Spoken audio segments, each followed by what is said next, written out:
Born Before 64 is a TV show that asks the vital question, what will we do for the rest of our lives? Kathryn Raaker hosts a show for baby boomers and above, inviting real people to tell real stories about overcoming issues, about facing with courage and triumph the significant obstacles many of us face every day. Born Before 64 TV shows will cover topics that this generation is interested in. So let's join Kathryn Raaker for Born Before 64. Hi, I'm Kathryn Raaker of Born Before 64, and tonight we have a very, very exciting author, and he is our guest, Dan Perkins, and he will be talking about his new book, The Brotherhood of the Red Nile, a terrorist perspective. And it's really amazing about this gentleman because he actually was a registered investment broker. Advisor. Still am. With over 40 years of global investment experience.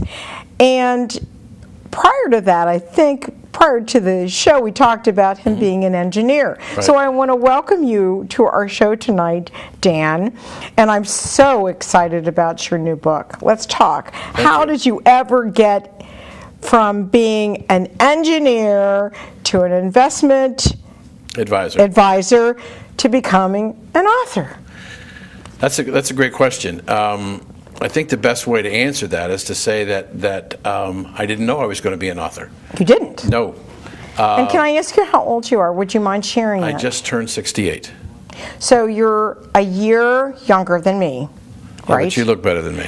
Oh, no, you look good. No, but did you ever in all of your imagination think about that you would be doing this today? No. What did you think you were going to be doing at this age? Continue to managing money for people because there's a desperate need for people who are retiring to find somebody on a personal basis that can help them figure out what to do with their money. Are they really retiring, though? Well, they say they're retiring. That's like my clients say to me, when are you going to retire?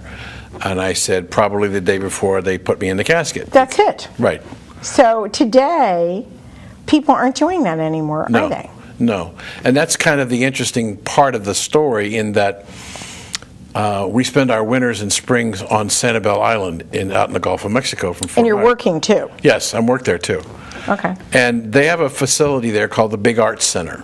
Okay. And the Big Arts Center is primarily dedicated to providing continuing education enrichment programs for the population of the island, which is predominantly older. Mature. Right. Thank you. I like that word.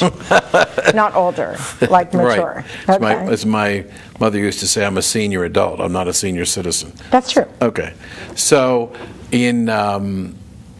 I've taken classes there in pottery and in fusing glass and watercolor and You're an artist. Yeah, yes, I was, Right. and still am. And it's, authors paint pictures with words, so you're still an artist. Right. So in November of 2011, they published their program of courses for the winter of 2012. And I saw this course that said, introductory course to writing mysteries and thrillers. So I said, okay. Do you like to read mysteries and thrillers? I like thrillers more so than mystery because I like to be scared. You like to be scared. Right. Scary. The scarier, the better? Oh, yeah. Okay. Because you try and figure out where the next boogeyman's going to jump out from around the corner, and you're not sure. And if you never get it right, then it's really a good book. Do you dream? Can I ask this question? Sure. Are you a dreamer? I mean, do you dream at night? Occasionally. Okay. Does that help? No. What helps is that, a long, long time ago when I was in sales in the financial service business, I had this young man who was really struggling as a salesman.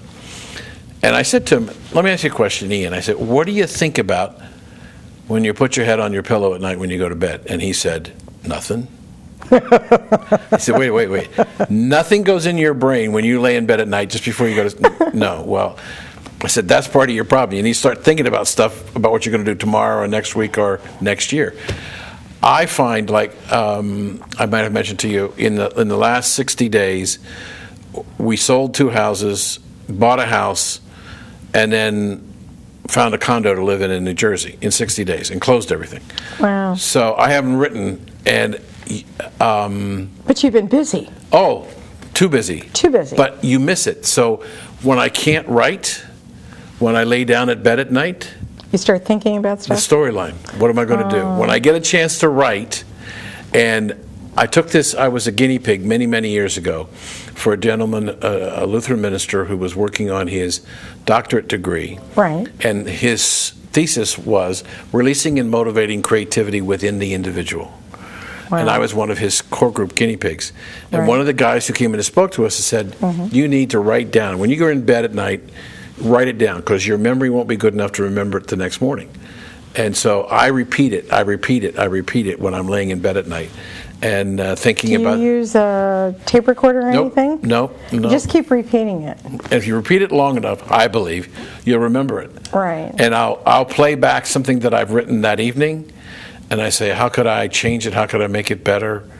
And so when I'm not at the keyboard writing, I'm mentally writing. Thinking about it. Yes. Well, you know, I'm the kind of person that dreams a lot. I'm a real dreamer. Good for you.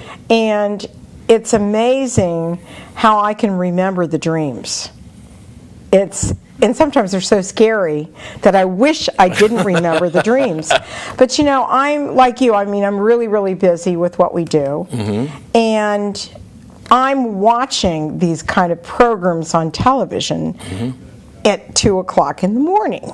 1, 2 o'clock, because that's how I relax. Now, I know that sounds weird, but I really am into espionage, and I'm really into thrillers and forensics.